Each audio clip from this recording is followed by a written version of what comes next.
You are looking at Julian's pronunciation guide, where we look at how to pronounce better some of the most mispronounced words in the world, like this other curious word. But how do you say what you're looking for today?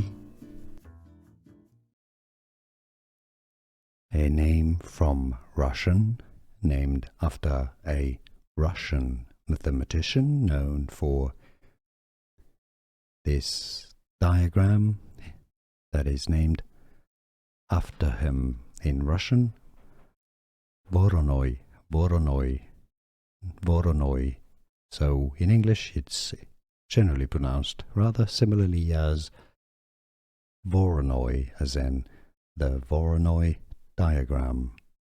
Now you know. Here are more videos on how to pronounce more confusing words and names too many mispronounced. Like this video if you found it useful. I appreciate your support. I'll see you soon and thanks for watching.